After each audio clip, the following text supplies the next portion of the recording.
अस्सलामुअलैकुम, welcome to EDU mentor. आज की क्लास में हम पढ़ेंगे terms associated with spherical mirror. इस डायग्राम में हम देख सकते हैं कि ये हमारे पास एक स्फेरिकल मिरर है। तो सबसे पहली टर्म जो हम पढ़ेंगे वो है पोल। तो पोल क्या होता है अभी हम देखते हैं। It is the mid point of the curved surface of spherical mirror. तो ये हमारे पास स्फेरिकल मिरर है, यहाँ से लेके यहाँ तक। तो स्फेरिकल मिरर का जो मिड पॉइंट होता है, स्फेरिकल मिरर का मिड पॉइंट, तो ये स्फेरिकल मिरर था, इसका मिड पॉइंट ये बनता है। तो इस मिड पॉइंट को हम कहते हैं पोल, और इसका दूसरा नाम होता है वर्टेक्स। तो वर्टेक्स या पोल क्या होता है? It is the mid point of the curved surface of spherical mirror. तो ये कर्व्ड सरफेस का जो मिड पॉइंट होगा उसको हम कहेंगे pole. Next is centre of curvature. तो सेंटर ऑफ कर्वेचर क्या होता है, और इसको हम रिप्रेजेंट करते हैं सी के साथ।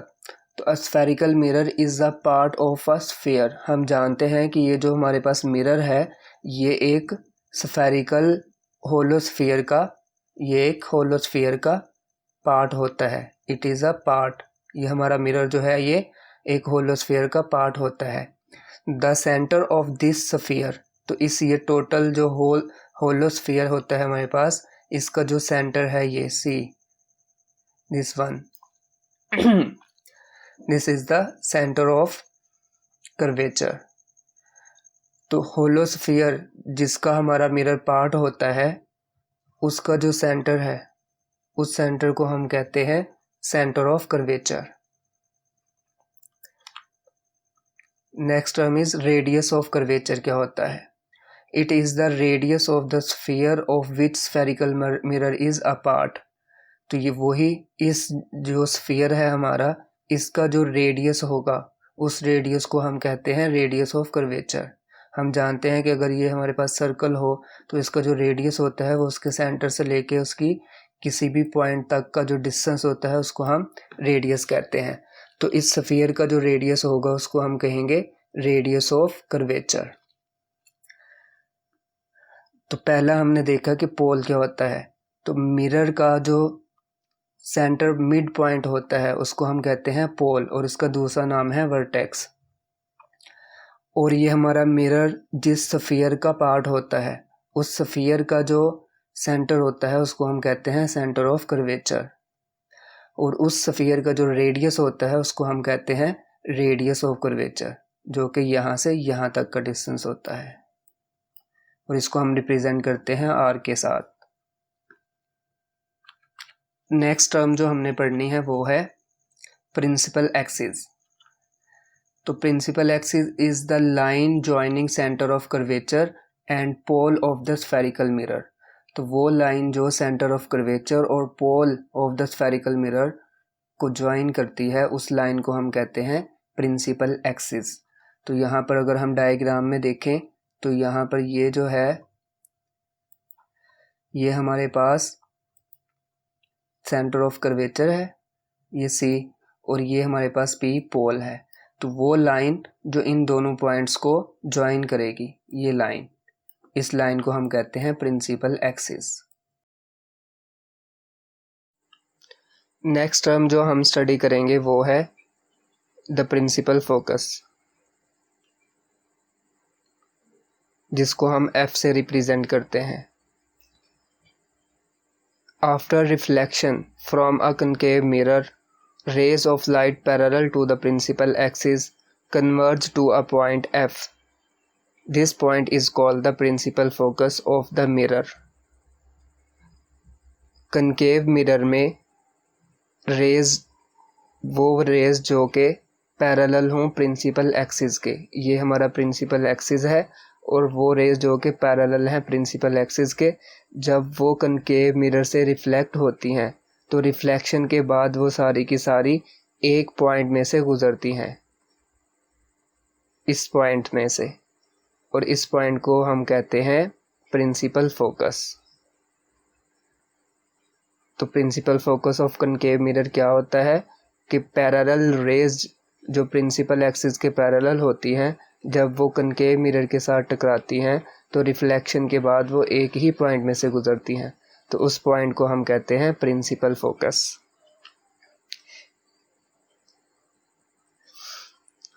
Hence, concave mirrors are also called converging mirrors.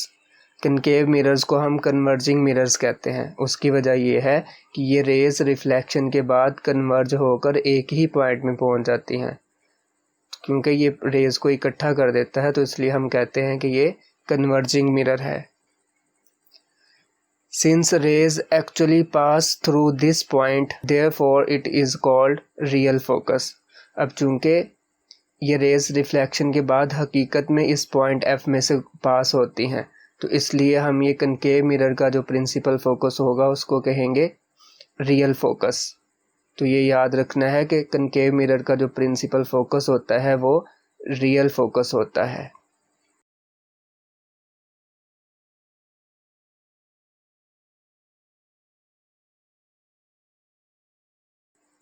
अब हम देखते हैं कि कन्वेक्स मिरर का प्रिंसिपल फोकस क्या होगा। तो in the case of convex mirror, rays parallel to principal axis after reflection appear to come from a point F situated behind the mirror. तो कन्वेक्स मिरर के केस में जब principal axis के parallel rays lens के साथ reflect होती हैं तो रिफ्लेक्शन के बाद वो ऐसा लगता है कि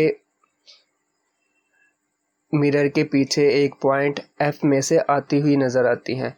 जैसे कि ये रे आ रही है, ये रिफ्लेक्ट होगी यहाँ से और ये इस तरफ को होगी, चली जाएगी। लेकिन अगर हम देखें और इसको पीछे की तरफ बढ़ाएं तो ये एक पॉइंट F में से आती हुई दिखाई देती है। तो वो पॉइंट जहाँ से रेज रिफ्लेक्शन के बाद आती हुई नज़र आए उस पॉइंट को हम कहते हैं principal focus of convex mirror. In other words, rays of light appear to diverge from F.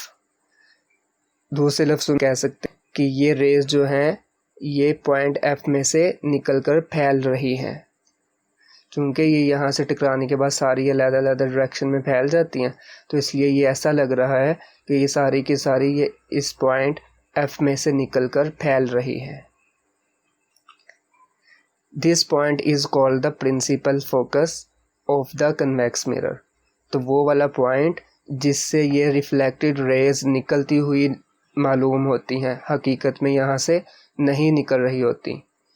तो वो पॉइंट जहाँ से ये रेज निकलती हुई नज़र आती हैं उस पॉइंट को हम कहते हैं principal focus of convex mirror. Convex mirrors are also called diverging mirrors. अब कन्वेक्स मिरर को हम डाइवर्जिंग मिरर क्यों कहते हैं? क्योंकि ये रेज़ को फैला देता है। जब ये रेज़ यहाँ से आके इसको पे रिफ्लेक्ट होंगी तो ये इस तरफ को चली जाएगी, ये इस तरफ को, ये इस तरफ को, तो ये सारी रेज़ फैल जाती हैं। तो इस वजह से कन्वेक्स मिरर को हम डाइवर्जिंग मिरर्स भी कहते हैं। The principal focus of a convex mirror is virtual focus. तो ये जो प्रिंसिपल फोकस हमने देखा, तो कन्वेक्स मिरर का जो प्रिंसिपल फोकस है वो वर्चुअल फोकस होता है।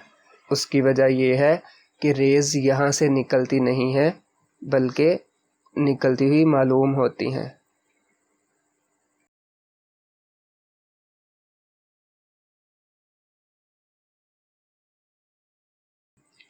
नेक्स्ट टर्म जो हमने स्टडी करनी है वो है focal length. It is the distance from the pole to the principal focus measured along the principal axis। तो फोकल लेंथ जो होती है वो डिस्टेंस होता है from the pole to the principal focus. इस पोल से लेके इस प्रिंसिपल फोकस तक का जो फासला होता है इस प्रिंसिपल एक्सिस के ऊपर, यानी यहाँ से ये सीधा फासला जो है इसको हम कहते हैं फोकल लेंथ। तो फोकल लेंथ क्या होती है?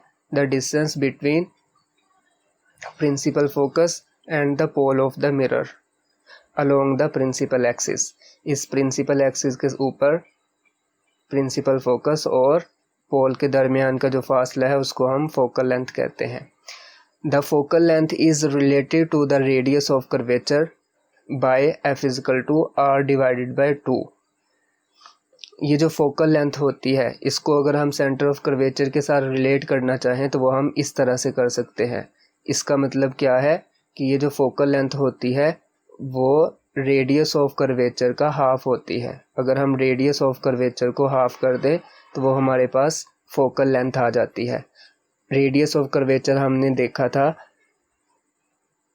वो होता है radius of the sphere.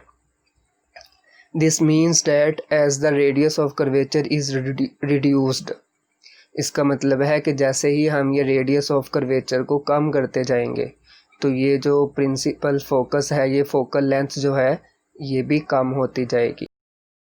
So too is the focal length of the reflecting surface। तो इस सरफेस की ये जो फोकल लेंथ होगी वो भी कम होती जाती है। तो जैसे जैसे अगर हम रेडियस ऑफ कर्वेचर कम करेंगे तो focal length of the mirror भी कम होती जाएगी। नेक्स्ट हम देखते हैं characteristics of focus of a concave and convex mirror. तो अगर हम कन्वेक्स मिरर की बात करें तो the focus lies behind the mirror. Convex mirror के केस में जो फोकस होता है वो मिरर के पीछे मौजूद होता है। जैसा कि हम यहाँ पर देख सकते हैं, यहाँ पर ये इसकी फ्रंट साइड है मिरर की, क्योंकि यहाँ से रेज आती हैं और यहाँ पर रिफ्लेक्ट होती हैं, और ये इसकी बैक साइड है। तो यहाँ पर ये जो इसका फोकस है वो मिरर के बिहाइंड वाक़, मिरर के पीछे वाक़ होता है। इसी तरह अगर हम देखें, the focus is virtual as the rays of light after reflection appear to come from the focus. और इसका ये जो फोकस होता है वो वर्चुअल होता है। उसकी वजह ये है कि रेज़ यहाँ से निकलती नहीं है बल्कि आती हुई मालूम होती हैं।